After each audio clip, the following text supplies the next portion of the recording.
तो सबसे पहले जानेंगे कि चट्टानें किसे कहते हैं और चट्टानों को किस प्रकार से वर्गीकृत किया गया है, अच्छे पत्थर के गुण क्या होते हैं चिनाई करने के लिए, और चिनाई किसे कहते हैं, चिनाई में प्रयुक्त होने वाले तकनीकी शब्दों के बारे में जानेंगे, और पत्थर चिनाई के कौन कौन से प्रकार, किस प्रकार से पत्थर चिनाई की जाती है उसके बारे में जानेंगे, और पत्थर चिनाई में कितने प्रकार के ज्वाइंट का इस्तेमाल किया जाता है उसके बारे में भी हम चर्चा करेंगे। तो शुरू करते हैं सबसे पहले हम चट्टानों से। देखिए चट्टानें क्या होती हैं। चट्टानें सामान्य खनिज पदार्थों का मिश्रण होती है, सामान्य खनिज पदार्थों का मिश्रण होती है। यह नम या कठोर कुछ भी हो सकती है तथा इनका आकार किसी कण से लेकर किसी इमारत के आकार का भी हो सकता है, छोटे से छोटा भी हो सकता है इसका आकार, और इमारत के आकार की बड़ी भी हो सकती है। इनका प्रयोग भवनों एवं इमारतों के निर्माण कार्य के लिए किया जाता है, भवनों एवं निर्माण कार्य के लिए इनका प्रयोग किया जाता है। तो बात करते हैं सबसे पहले चट्टानों के वर्गीकरण के बारे में, किस प्रकार से चट्टानों को वर्गीकृत किया गया है, क्लासिफाई किया गया है। तो निम्नलिखित 4 वर्गीकृत किए गए हैं। पहला है उत्पत्ति के आधार पर, मतलब किस प्रकार से चट्टान की उत्पत्ति हुई है उसके आधार पर चट्टान को वर्गीकृत किया गया है। इसमें कौन कौन सी आती हैं। पहली है हमारी आग्नेय चट्टान जिसे इग्नियस रॉक भी कहते हैं, दूसरी है अवसादी चट्टान जिसे सेडिमेंट्री रॉक भी कहते हैं, और तीसरी है रूपांतरित या कायांतरित चट्टान जिसे मेटामॉर्फिक रॉक भी कहते हैं। अगला जो हमारा वर्गीकरण का आधार है वो है भौतिक गुणों के आधार पर वर्गीकरण। तो इसमें कौन कौन से आते हैं हमारे। एक है हमारा पहला स्तरित चट्टान जिसे स्ट्रेटिफाइड रॉक कहते हैं, दूसरा है अस्तरित चट्टान जिसे अनस्ट्रेटिफाइड रॉक कहते हैं, और तीसरा है पटलित चट्टान जिसे फोलिएटेड रॉक भी कहते हैं। तीसरा जो वर्गीकरण है आधार का वो है रासायनिक संगठन के आधार पर। पहला तो हमारा सिलिकामय चट्टान सिलिसियस रॉक, मृन्मय चट्टान आर्गिलेसियस रॉक, और तीसरा है चूनेदार चट्टान कैलकैरियस रॉक। इन सब के बारे में डिटेल सब हम जानेंगे। तो शुरुआत करते हैं सबसे पहले उत्पत्ति के आधार पर चट्टानों का वर्गीकरण। तो पहला आपको बता ही चुके हैं, पहला कौन सी हमारी इग्नियस रॉक, आग्नेय चट्टान। कौन सी चट्टान होती हैं ये चट्टानें पृथ्वी के गर्त में पाए जाने वाले लागमा से निर्मित होती हैं। कैसे, आप जानते हैं ज्वालामुखी है, ज्वालामुखी के अंदर लावा गर्म हो रहा है, जब ज्वालामुखी फटता है तो लावा बाहर आता है और उसके जमने पर जिस चट्टान की उत्पत्ति होगी वो कहलाती है हमारी आग्नेय चट्टान या इग्नियस रॉक। इसे प्राइमरी चट्टान भी कहते हैं या इरेप्टिव रॉक भी कहा जाता है। और इससे किस प्रकार के पत्थर निकलते हैं, ग्रेनाइट, बसाल्ट, डियोराइट, गैब्रो आदि, इस प्रकार के इससे हमारे पत्थर निकलते हैं। दूसरा है हमारा अवसादी चट्टान जिसे सेडिमेंट्री रॉक भी कहते हैं। अवसादी चट्टान है सेडिमेंट्री रॉक। ये कैसी है, जो चट्टान पानी में अक्सर अवसादों के जमने से बनती हैं वह अवसादी चट्टान कहलाती हैं। जब नदी अपने बहाव में कणों को बहाते हुए उसे सेडिमेंट कर देती है तो वो कण तल में जमते जमते जमते एक चट्टान का रूप लेते हैं। तो इस तरीके से जो चट्टानें बनती हैं तो वो कौन सी कहलाती है, सेडिमेंट्री रॉक कहलाती है। कैसे बनती हैं, कौन कौन से इसके एग्जाम्पल हैं, स्लेट है, बालू पत्थर है, चूना पत्थर है, जिप्सम है, लिग्नाइट है इत्यादि। अगला है हमारा कायांतरित चट्टानें, मेटामॉर्फिक रॉक। जो रॉक पहले से है, जो चट्टान पहले से है उसके ऊपर वातावरणिक और एटमॉस्फेरिक प्रेशर लगने की वजह से, बरसात, धूप, पानी लगने की वजह से जो चेंजेस आ जाते हैं उसकी फिजिकल प्रॉपर्टी में, तो वो चट्टानें कौन सी कहलाती हैं हमारी, कायांतरित मेटामॉर्फिक रॉक। पहले से विद्यमान चट्टानों के अभिलाक्षणिक गुणों में परिवर्तन के दौरान ये चट्टानें निर्मित होती हैं, जैसे क्वार्ट्जाइट, शीट, स्लैट, मार्बल आदि। ये थे हमारे उत्पत्ति के आधार पर चट्टानों का वर्गीकरण। अब भौतिक गुणों के आधार पर कितने भागों में बांटा गया, 3 भागों में बांटा गया, आपको बता चुके हैं, स्तरित चट्टान, अस्तरित चट्टान और पटलित। तो स्ट्रेटिफाइड रॉक कौन सी होती है, वह चट्टानें जिनमें परतों की विभिन्न तह होती है तथा जो इन तहों के साथ पतली परतों में आसानी से अलग की जा सके। वे चट्टानें जिन्हें आसानी से परतों में अलग किया जा सके वे कहलाती हैं स्ट्रेटिफाइड रॉक। अवसादी चट्टानों में ये गुण पाए जाते हैं, यानी जो सेडिमेंट्री रॉक होती हैं उनके अंदर ये गुण पाए जाते हैं। तो इसके एग्जाम्पल कौन से हो जाएंगे, सैंडस्टोन, लाइमस्टोन, मार्बल आदि। अगला है हमारा अस्तरित चट्टानें, अनस्ट्रेटिफाइड रॉक। तो स्ट्रेटिफाइड क्या था, जिसे परतों में काटा जा सके, और अस्तरित कौन सा हो जाएगा, जिसे परतों में आसानी से काटा नहीं जा सकता, जिसके अंदर कोई भी परत या तह नहीं होती, इसमें कोई परत या तह नहीं होती, इसलिए इन चट्टानों को पतली परत में अलग नहीं किया जा सकता। तो अनस्ट्रेटिफाइड अस्तरित हो गई, नाम से ही पता लग रहा है, जैसे ग्रेनाइट हो गई, ट्रैप हो गई, बसाल्ट हो गई आदि। नाम आपको याद रखने, एग्जाम्पल आ सकते हैं एग्जाम में। इसी प्रकार से होती है पटलित चट्टानें, फोलिएटेड रॉक। ये कौन सी होती हैं? ये चट्टानें एक या एक से अधिक मुख्य खनिजों के समानांतर तहों या रेखाओं में विन्यस्त होती हैं, जैसे कायांतरित चट्टानें, क्वार्ट्जाइट व मार्बल को छोड़कर। ये किसी एक डायरेक्शन में जो मुख्य खनिज है उसके डायरेक्शन में परतों में तह में टूट सकती है, उसे कहा जाता है फोलिएटेड रॉक। जैसे कायांतरित मेटामॉर्फिक रॉक कौन से एग्जाम्पल हैं? क्वार्ट्जाइट और मार्बल को छोड़कर। तो ये थे हमारे भौतिक गुणों के आधार पर चट्टानों का वर्गीकरण। एक है हमारा रासायनिक संगठनों के आधार पर वर्गीकरण। तो इसमें क्या है? पहला है हमारा सिलिकामय चट्टान, सिलिसियस रॉक। नाम से ही पता लग रहा है, जिस चट्टान में सिलिका की अधिकता होगी वो कहलाएगी हमारी सिलिकामय चट्टान। इसका मुख्य घटक सिलिका होता है, या हार्ड व ड्यूरेबल होती है, जैसे ग्रेनाइट, बेलास्ट, ट्रैप, जेनेसिस, सेनाइट आदि। अगला है मृण्मय चट्टान, आर्गिलेशियस रॉक। आर्गिलेशियस में क्या होगा? इसका मुख्य घटक कौन सा होता है? एल्यूमिना या क्ले। या हार्ड होने के साथ साथ ब्रिटल भी होती है, यानी आसानी से टूट भी जाती है। तो ये हार्ड होने के साथ साथ ब्रिटल भी होती है। आर्गिलेशियस में किसकी अधिकता है? एल्यूमिना या क्ले की। इसी प्रकार से चूनेदार चट्टान होती है, कैलकेरियस रॉक। इन चट्टानों का मुख्य घटक कैल्शियम कार्बोनेट होता है, जैसे लाइमस्टोन, मार्बल आदि। इसकी हार्डनेस कैल्शियम कार्बोनेट के परसेंटेज के ऊपर डिपेंड करती है। तो ये हो गए हमारे चट्टानों के वर्गीकरण। तो इन चट्टानों से जो हमारे पत्थर निकलते हैं उसके बारे में हम जान ही चुके हैं। अब जानेंगे कि जो हम चिनाई करने जा रहे हैं, जो पत्थर यूज करने जा रहे हैं, उसमें कौन कौन से अच्छे गुण होने चाहिए। तो सबसे पहले बात आती है अपीयरेंस की, रूप की। देखने में वो सुंदर होना चाहिए, टिकाऊ होना चाहिए, लाइफ उसकी ज़्यादा होनी चाहिए, कठोरता होनी चाहिए उसके अंदर, मजबूत होना चाहिए, उसका अपेक्षित घना तथा एकांत भार भी अधिक होना चाहिए, जिससे कि वो ज़्यादा दिन टिक सके, उसकी टिकाऊपन ज़्यादा हो। अग्नि प्रतिरोधकता, वो अग्नि को सहन कर सके, आग वाग लगने पे उसका प्रतिरोध कर सके। तो हीट रेजिस्टिविटी होनी चाहिए उसके अंदर। जल अवशोषण उसका कम होना चाहिए, वाटर एब्जॉर्प्शन कम होना चाहिए, क्योंकि पानी अगर उसने सोखा तो रिएक्शन करने पे वो क्षय होने का डर रहता है। विद्युत प्रतिरोधक होना चाहिए, जो भी इलेक्ट्रिसिटी हम लोग घर में यूज़ कर रहे हैं उसका प्रतिरोधक होना चाहिए, अनचाही घटना होने से बचा सके। चीप होना चाहिए, सस्ता होना चाहिए, गढ़ाई व पॉलिश करने में सुगमता हो, आसानी से उसे पॉलिश किया जा सके, उसे गढ़ाई की जा सके। तो ये सारे अच्छे गुण होने चाहिए पत्थर में जिसका यूज़ हम करते हैं। अब बात करते हैं चिनाई की। तो चिनाई किसे कहते हैं? बिल्डिंग ब्लॉक्स जैसे ईंट या पत्थर को बंधक सामग्री द्वारा बांधने की कला को चिनाई या मैसनरी कहते हैं। बिल्डिंग ब्लॉक चाहे ईंट हो चाहे पत्थर हो, उसको बंधक सामग्री द्वारा मिलाने पर उसकी जो चिनाई की कला है उसे कहते हैं चिनाई।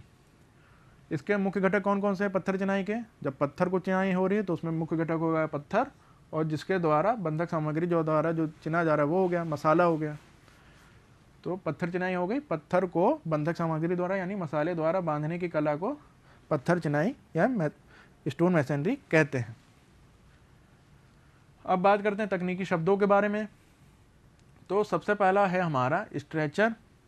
स्ट्रेचर का मतलब क्या है कि पत्थर को इस प्रकार से देखा जाए कि उसकी लंबाई, जो सबसे ज़्यादा लंबाई है उसकी, और सिर्फ उसकी ऊंचाई दिखाई दे, वो कहलाता है हमारा पार्ट स्ट्रेचर कहलाता है। क्या कहलाता है? स्ट्रेचर कहलाता है।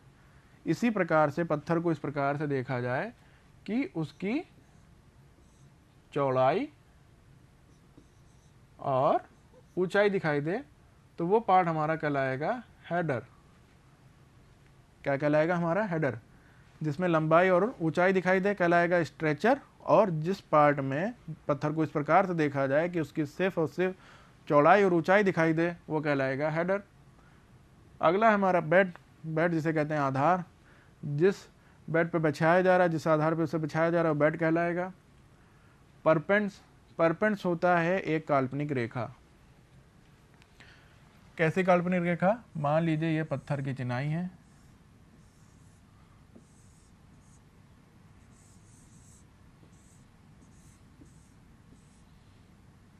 इस पत्थर की चिनाई में एक वर्टिकल जॉइंट ये आया, एक वर्टिकल जॉइंट ये आया।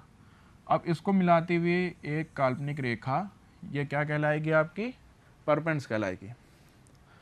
लैप। लैप किसे कहते हैं? इसी डायग्राम में समझ लेते हैं। ये पत्थर आया, एक स्टोन ये है, एक स्टोन आपका ये है, तो ये पार्ट जितना है जो इसके ऊपर चढ़ाव है उसे कहते हैं हम लोग लैप। ये कहलाता है हमारा लैप। इसी प्रकार से एक टर्म यूज होता है फेस। चिनाई का वह सिरा जो बाह्य वातावरण की तरफ रहता है, दीवार का वह सिरा जो बाह्य वातावरण की तरफ रहता है कहलाता है फेस, और जो आंतरिक सतह होती है दीवार की वो कहलाती है बैक, और इन दोनों के बीच का जो पार्ट होता है वो कहलाता है हमारा हर्टिंग। तो ये हो गए हमारे हर्टिंग तक के टेक्निकल टर्म। एक होता है हमारा कोर्स। कोर्स कहते हैं रद्दे को। जो हमारा हॉरिजॉन्टल क्षैतिज सतह होती है उसे कहते हैं कोर्स। एक टर्म यूज होता है सिल। विंडो का जो बेस होता है उसे कहते हैं सिल, जिस पे पत्थर लगाया जाता है, और लिंटल के रूप में भी पत्थरों का प्रयोग किया जाता है। जैसे विंडो का अपर पार्ट हो गया, दीवार के ऊपर का हिस्सा हो गया, तो इस तरीके के पार्ट में लिंटल का प्रयोग किया जाता है। तो ये हो गया हमारे कुछ तकनीकी शब्द। अब जानेंगे पत्थर चिनाई के प्रकार के बारे में। तो देखिए, स्टोन मैसनरी को दो भागों में बांटा गया है। एक है हमारी रबल मैसनरी, एक है एशलर मैसनरी। रबल मैसनरी को भी कई भागों में बांटा गया है। Coursed rubble, uncoursed rubble, random rubble, dry rubble, polygonal rubble, flint rubble. और एशलर को बांटा गया है ashlar fine, ashlar rough tooled, ashlar rock और quarry face, ashlar chamfered, ashlar block in course masonry. Rubble masonry क्या होती है, उसके कौन कौन से पार्ट, इसको विस्तृत रूप से हम चर्चा करेंगे, और उसी प्रकार से एशलर मैसनरी के करेंगे। शुरुआत करते हैं रबल मैसनरी के प्रकार से। पहले तो ये बता दें आपको रबल मैसनरी होती क्या है। जब पत्थर को उसकी खुदाई के वक्त जिस तरीके से वो मिलता है उसी के रूप में उसे इस्तेमाल किया जाता है, तो उसे कहते हैं रबल मैसनरी। तो रबल मैसनरी में जो हमारा पहला टाइप है कोस्ड रबल मैसनरी, उसे जानेंगे। तो इस चिनाई में पत्थर के निश्चित रद्दे लगाए जाते हैं। किस तरीके की चिनाई होती है? इस चिनाई में पत्थर के निश्चित रद्दे लगाए जाते हैं। नाम से ही पता चल रहा है कोस्ड। कोस्ड का मतलब ही होता है रद्दा, और अगर रद्दे के रूप में इसे लगाया जा रहा है पत्थरों को, तो वो कहलाती है हमारी कोस्ड रबल मैसनरी। रबल इसलिए क्योंकि जिस तरह का उसका आकार शेप है, उसका रूप है, वो वैसे ही इस्तेमाल किए जा रहे हैं। और पत्थरों की ऊंचाई रद्दों की ऊंचाई के बराबर होनी चाहिए। जब आप कोस्ट के रूप में चिनाई कर रहे हैं तो जाहिर से बात है पत्थर के साइज अलग अलग होते हैं, तो ऐसे आकार चुने जाते हैं जो आपस में एक रद्दा बना सकें। तो इस डायग्राम में आप देख ही रहे हैं, सबसे नीचे का रद्दा देखिए, ये एक लेयर के रूप में आपको दर्शा रहा है। एक लेयर ये हो गई। इसी प्रकार से देखिए ये बीच में भी आपको लेयर दिख रही है। तो लेयर के रूप में जब चिनाई की जाती है पत्थरों की तो वो कहलाती है कोस्ड रबल मैसनरी। अगला टर्म है हमारा अनकोस्ड रबल, यानी जिसमें रद्दे के रूप में चिनाई ना हो वो कहलाएगी अनकोस्ड रबल। तो इस चिनाई में विभिन्न आकार के पत्थरों का प्रयोग किया जाता है। इसमें कोई भी निश्चित रद्दा नहीं होता। जैसा नाम है अनकोस्ड रबल मैसनरी, कोई भी एक निश्चित रद्दा नहीं होता।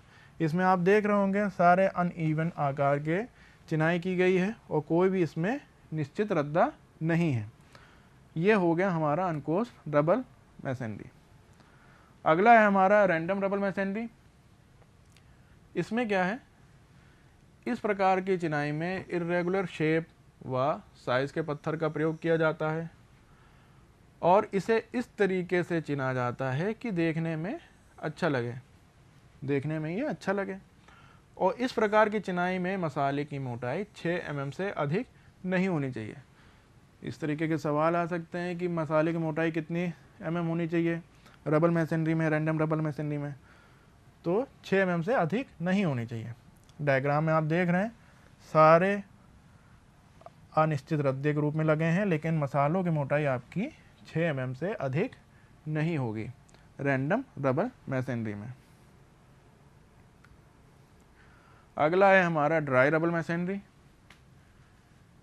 इस प्रकार की चिनाई में कैसे होती है? तो इस प्रकार की चिनाई में मसाले या गारे का प्रयोग नहीं होता। जैसे कि आप जान ही रहे, नाम ड्राई रबल है, तो ड्राई का मतलब ही है सूखा। जब पत्थरों को इस प्रकार से लगाया जाए कि उसमें कोई भी मसाले का प्रयोग ना हो, तो वो कैसे कहलाएगी? हमारी ड्राई रबल मशीनरी। और इसे बनाने के लिए कुशल कारीगर की आवश्यकता होती है, क्योंकि इसे आसान नहीं है पत्थर के ऊपर पत्थर को टिकाना, तो इसलिए इसमें कुशल कारीगर की आवश्यकता होती है। ये है कुछ उसके डायग्राम। इसमें आप देख रहे हैं कि पत्थरों को बिना मसाले के द्वारा चिनाई की गई है। अब बात करते हैं पॉलीगन रबल मशीनरी की। जैसा कि इसमें नाम है पॉलीगन, तो पत्थर को फेस वर्क में प्रयोग किया जाता है। कहाँ किया जाता है इसका? फेस वर्क में, ताकि ये देखने में अच्छा लगे। और इसके लिए इसे इर्रेगुलर आकार के पॉलीगन में बनाया जाता है। इर्रेगुलर आकार के पॉलीगन में बनाया गया। इस प्रकार की चिनाई के लिए कुशल कारीगर की आवश्यकता होती है। अब जाहिर सी बात है, जब आप पॉलीगन में बना रहे हो उसे, तो कुशल कारीगर की आवश्यकता है। तो पॉलीगन में इसे बना करके इसकी चिनाई की गई, तो ये हो गई पॉलीगन रबल मशीनरी। इसी प्रकार से आती है flint rubble course, flint rubble चिनाई। तो ये कैसी होती है? इस टाइप की चिनाई वहाँ प्रयुक्त होती है जहाँ फ्लिंट आसानी से व प्रचुर मात्रा में उपलब्ध होते हैं। जहाँ पे आपके फ्लिंट अधिक मात्रा में उपलब्ध होंगे वहाँ इस तरीके की चिनाई होती है। फ्लिंट पत्थर की मोटाई 8 से 15 सेंटीमीटर तक होती है तथा लंबाई 15 से 30 सेंटीमीटर। ये ज़्यादा मोटे नहीं होते और ज़्यादा लंबे नहीं होते, तो इस प्रकार से जो पत्थरों की चिनाई होगी वो कहलाएगी फ्लिंट रबल कोर्स। और यह कोर्स या अनकोर्स दोनों तरीके से चिनी जा सकती है, यानी रद्दे के रूप में भी चिनी जा सकती है और बिना रद्दों के रूप में भी चिनी जा सकती है। तो पत्थर हो गए ये छोटे छोटे आकार के। जब इन छोटे छोटे आकार के पत्थरों से चिनाई की जाती है तो वो कहलाती है हमारी फ्लिंट रबल कोर्स। अब बात करते हैं एशलर चिनाई की। अब तक जितना था वो था रबल मशीनरी का पार्ट, अब है एशलर चिनाई। एशलर चिनाई और रबल चिनाई में क्या फ़र्क है? रबल में जैसा कि आपको बताया कि पत्थरों को एज इट इज़ यूज़ किया जाता है जैसा वो खुदाई में मिलते हैं, और एशलर में उसे तराशा जाता है, उसे अच्छे आकार दिए जाते हैं। उस तरीके से जब आकार और उसको तराशने के बाद जब चिनाई होती है तो कहलाती है एशलर मशीनरी। तो एशलर मशीनरी में कई पार्ट हैं। पहला पार्ट है हमारा एशलर फाइन। ये क्या होता है? इस प्रकार की चिनाई के लिए पत्थर को अच्छी तरह से ड्रेस्ड किया जाता है, उन्हें अच्छी तरीके से तराशा जाता है तथा इन्हें प्रॉपर बांड की तरह चिना जाता है। प्रॉपर तरीके से इसकी चिनाई की जाती है। अब इसमें सबसे इम्पोर्टेंट बात क्या है? मोर्टार की थिकनेस 3 mm से अधिक नहीं होनी चाहिए। जो इसके मोर्टार की जॉइंट होगी वो आपकी 3 mm से ज़्यादा नहीं होगी। यह सुपीरियर वर्क के लिए उपयोग में लाया जाता है क्योंकि इसकी लागत काफ़ी अधिक होती है। जाहिर सी बात है, जब पत्थर को आप तराशोगे तो उसकी लागत अपने आप बढ़ जाएगी। डायग्राम समझते हैं। देखिए एकदम बिल्कुल ईंट की तरीके से इसको स्टैंडर्ड शेप में दिया गया, इसका आकार दिया गया, फिर इसे चिनाई की गई और मोर्टार जो जॉइंट है वो 3 mm से अधिक नहीं है। और जॉइंट भी आपके इस तरीके से दिए गए कि ऊर्ध्वाधर जॉइंट एक के ऊपर एक ना आए।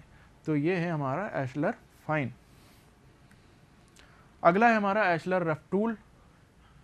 तो ये किस प्रकार की चिनाई है?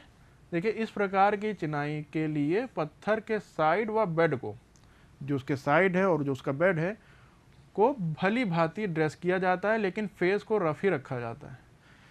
उसके टॉप बॉटम को वैसे ही रखा, उसके टॉप बॉटम और साइडों वगैरह को ड्रेस किया गया, अच्छे तरीके से उसे प्रॉपर आकार दिया गया, लेकिन फेस जो है उसे रफ ही रखा गया। मोर्टार की थिकनेस 6 mm से अधिक नहीं होनी चाहिए। यह सिर्फ बाहरी सतह के लिए प्रयोग किया जाता है। डायग्राम में समझते हैं। देखिए इसके सारे साइज हैं, जो शेप है उसे एकदम अच्छे तरीके से ड्रेस किया गया, लेकिन जो सामने का फेस है, जो ये फेस है, इसे एज इट इज़ रखा गया जिस तरीके से इसकी क्वेरी होती है। तो इस तरीके की चिनाई को कहते हैं एशलर रफ टूल्ड, और इसमें साइडों को स्प्लिट बनाई जाती है। देखिए यहाँ पे गारे को हटाया गया, स्प्लिट टाइप का बनाया जाए जो इसकी खूबसूरती प्रदान करता है। और इसकी मोर्टार की थिकनेस कितनी होती है? 6 mm से अधिक नहीं होती। ये हमारा एशलर रफ टूल। अगला है हमारा एशलर रॉक फेस। ये क्या है? इस प्रकार की चिनाई में पत्थर के सभी साइड व बेड तथा आंतरिक फेस को अच्छी तरह से ड्रेस्ड किया जाता है तथा बाहरी फेस को उसी प्रकार से छोड़ दिया जाता है जिस प्रकार से वह खुदाई के वक्त मिला होता है। सारे फेस, सारी उसकी साइड, उसका इनर फेस, उसको अच्छी प्रकार से ड्रेस किया गया, लेकिन जो बाहर का फेस है उसे एज इट इज़ रखा गया जैसे वो खुदाई में मिलता है। डायग्राम में देख सकते हैं इसे, जिस प्रकार से खुदाई में के वक्त पत्थर मिलते हैं वैसे ही इसका फेस रखा गया। और इसके भी चारों तरफ इसके पैरामीटर में जिस सभी ईंटों की मसाले की स्प्लिट काटी जाती है, जो देखने में काफ़ी सुंदर लगती है। तो इस तरीके से की जो चुनाई होती है इसे कहते हैं एशलर रॉक फेस या एशलर क्वायरी फेस भी कहते हैं इसे। अगला है हमारा एशलर चैम्फर्ड। ये क्या है? इस चिनाई में पत्थर के चारों तरफ 25 mm चौड़ी स्प्लिट बनाई जाती है, जिससे 45 अंश के कोण पर चैम्फर्ड या बेवेल्ड किया जाता है। डायग्राम में समझते हैं। देखिए एकदम बिल्कुल ईंट की तरीके से इसको आकार दिया गया, फिर स्प्लिट काटी गई। देखिए यहाँ पे 25 mm की स्प्लिट काटी गई, जिससे 45 अंश के कोण पर टेपर किया गया या चैम्फर्ड किया गया या बेवेल्ड किया गया। तो इस तरीके की जो चिनाई होगी वो कहलाएगी हमारी एशलर चैम्फर्ड। अगला टर्म है हमारा एशलर ब्लॉक इन कोर्स। ये क्या है? इस प्रकार की चिनाई में जो रद्दे की ऊंचाई होती है, रद्दे की ऊंचाई एशलर रफ टूल चिनाई की अपेक्षा 20 से 30 सेंटीमीटर या उससे कम रहती है। जो एशलर रफ टूल में चिनाई होती है वो जो है आपकी ऊंचाई उसकी 20 से 30 सेंटीमीटर इसमें कम रहती है। बाकी सब एशलर रफ टूल चिनाई की तरह ही रहता है, बाकी सब सेम रहता है, बस खाली हाइट आपकी 20 से 30 सेंटीमीटर कम रहती है। अब कुछ जॉइंट के बारे में बात करेंगे, कौन कौन से जॉइंट यूज होते हैं पत्थर में। पहला है हमारा बट जॉइंट। जब पत्थर को सीधे रूप में रखा जाए तो वो बट जॉइंट। पहला स्टोन ये है, दूसरा स्टोन ये है, दोनों को सीधे आपस में फिक्स लगा के रखा जाए तो बट जॉइंट। रिबेट जॉइंट या लैप जॉइंट, जब पत्थरों को इस प्रकार से लैप बना करके जोड़ा जाए ग्रुप टाइप का, तो ये कहलाता है हमारा लैप जॉइंट। टंग जॉइंट कहलाता है इस तरीके से खांचा काटा गया और यहाँ पे ग्रुप बनाया गया और इस पे इस खांचे के आकार का दूसरे पत्थर में साइज बनाया गया, तो ये कहलाता है हमारा टंग जॉइंट। इसे जॉगल जॉइंट भी कहते हैं। एक होता है हमारा टेबल जॉइंट। जब एक के ऊपर एक पत्थर रखे जाते हैं तो उसमें इस तरीके के जॉइंट का इस्तेमाल किया जाता है जो पत्थर को टिल्ट होने से बचाते हैं, तो ये कहलाता है हमारा टेबल जॉइंट। क्रैम्प जॉइंट होता है, दो पत्थर हैं S1 S2, इस पत्थर को आपस में अलग होने से, बीच से अलग होने से बचाने के लिए इस तरीके के जॉइंट बनाए जाते हैं, तो ये कहलाते हैं हमारे क्रैम्प्ड जॉइंट। अब बात करते हैं पत्थर की चिनाई के लिए आवश्यक उपकरण जो यूज़ होते हैं उसके बारे में। पहला तो आप जानते ही हैं ट्रॉवेल, गारे को उठाने और फैलाने के लिए इसका इस्तेमाल होता है। स्प्रिट लेवल का इस्तेमाल होता है जो रद्दे की स्तर की जांच करता है। साहुल का इस्तेमाल होता है जो दीवार की ऊर्ध्वाधरता को जांचने के लिए प्रयोग किया जाता है।